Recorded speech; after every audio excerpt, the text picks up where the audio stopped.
What is going on, my friends? It is about that time. We are cruising into the postseason of the 2020 college football season. It is SEC Championship Week. Did you ever think I was going to get here, Mike? I was nervous. I didn't think we were going to see a whole season. We did it. A 10-game SEC schedule. Obviously, not every team got them all in. It's been chaotic. It's been crazy. But here we are for the matchup, the SEC Championship. For the 10th time, it'll be Alabama and Florida going head-to-head.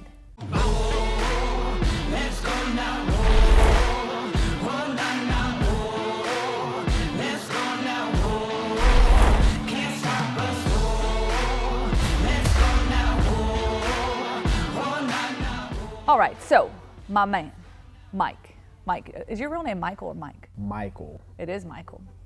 Michael McCoy, everybody. We're gonna put our thinking caps on today. So Michael, let me ask you this: as we're heading into this matchup, one of the key things that obviously is on the minds of many, the Heisman Trophy race is like literally going down to the wire in this game. It is. Whoever has that star performance is most likely going to get that vote to cash in to get that trophy when is all said and done, right? That's right. So we got Mac Jones, your boy Mac 10. We got Devontae Smith and we got Kyle Trask, all neck and neck. But some of the latest polls are pointing to Devontae Smith taking the lead. What are your thoughts, and how cool would it be as a former wide receiver yourself to see him get the Heisman Trophy? It just speaks volumes of his craft and his consistency.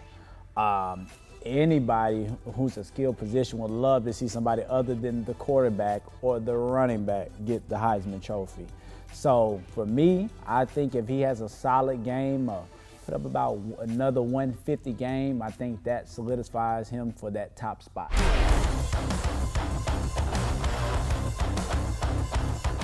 I was going to say 150 seems like a pretty good mark, and I think it can absolutely happen against this Florida defense, and we'll get into that momentarily. But offensively, Alabama has set the stage on fire. They have. And it's crazy because you think about it, it wasn't that long ago that we were talking about Jalen Waddle. Yeah. Unfortunately got hurt, and here's the thing, he could be in this Heisman conversation just as much. Scary. Which is crazy. But I think it's been impressive to see the body work, the consistency. But here's the thing that I'm looking at in this matchup, and you're comparing the two offenses, Alabama and Florida. To me, Alabama has the more balanced attack. Right. I think that Florida, right now, they lead the SEC in passing. Alabama's third in passing and rushing. I think the balanced attack tends to bode a little better for this Alabama football team, especially if they get Najee Harris there in the mix and are able to pound the rock and mix things up a bit. Yeah, I agree 1,000%. Especially, I give Alabama the edge in the run game because at the end of the day, this is the SEC, and you have to have a power style type of offense. And your roots come from the run game, and I think that's what we will go back to. We will wear them out. They'll put more in the box, and we'll take it over their head. So that's what I'm looking forward to. Yeah, no doubt. And it's worth looking. Kyle Trask obviously did not have the greatest outing there against LSU. How about that game? I want to get your thoughts real quick on that game. Are we calling that like Shoegate or something? Man, I guess that's what LSU? happened. Yeah. LSU. Who is LS? Who? Oh, got it. LSU. Shoe. Got it. For me, I was a little bit disappointed just from the aspect I was looking for a battle up against the unbeaten. You want guys to, you want the hype. You're two heavyweights. And the fact that they dropped the ball, I guess that's a telltale sign of who's been in the championship position. So, for me, I was a little disappointed, but I think they'll try to bounce back, especially when you got a guy who wants to win the Heisman. Yeah, and it'll be interesting because there's a lot of things that can happen here in this matchup. I think it's going to be a little bit of a track meet. I think that there's going to be some scoring going on. You've got Kyle Trask, Kyle Pitts, phenomenal athlete. Is he playing this week? The expectation, good question, is that he will play. He obviously had an injury, had to sit against LSU. If Kyle Pitts is good to go, I don't know if he'll be 100%, but if he's close to 100%, I definitely think that changes that dynamic for this Alabama defense. Full show. Yes.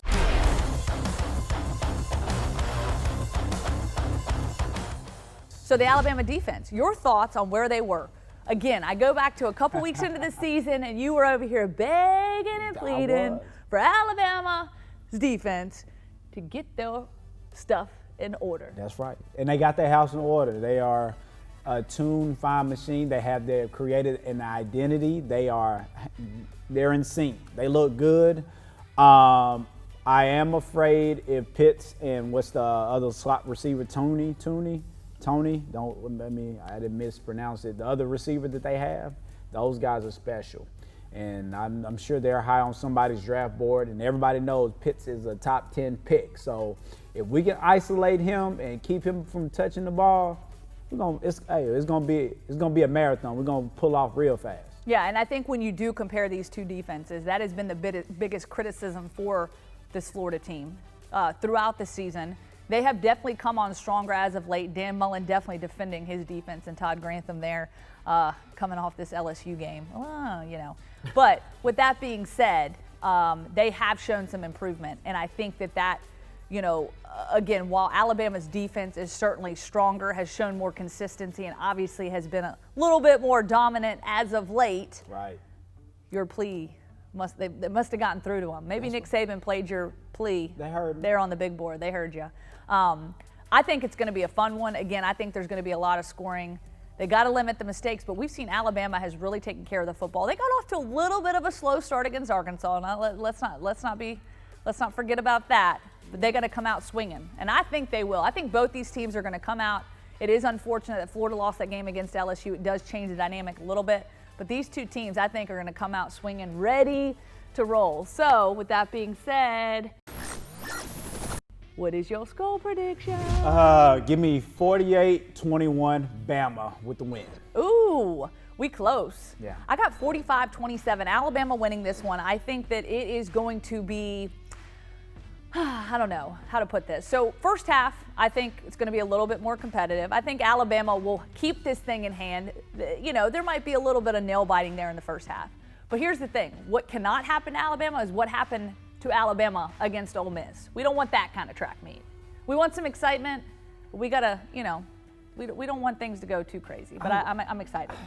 I would love to see some excitement. I guess I'm the opposite. I love close games. I love football. It keeps you in the game. I don't want to see a blowout, but unfortunately, I feel like it's going to be a game up until the third quarter. You will see us pull away. You got to give them a little hope, but I don't think it's enough to make it a close game. Hey, I'm ready for a game that I don't actually doze off in the second half. Please. Well, I'm not going to say please because a lot of y'all Bama fans going to come at me. I'm going to see some comments. Oh, my God, Mike. But, it is what it is. This video was brought to you by the Alabama Department of Labor. Visit your local career center today to learn about our on-the-job training program for employees and employers. It's guaranteed that I die legend. Yeah, son God, homie, I'm reverend. Preach, just protecting my investment. Ask about me, integrity's not a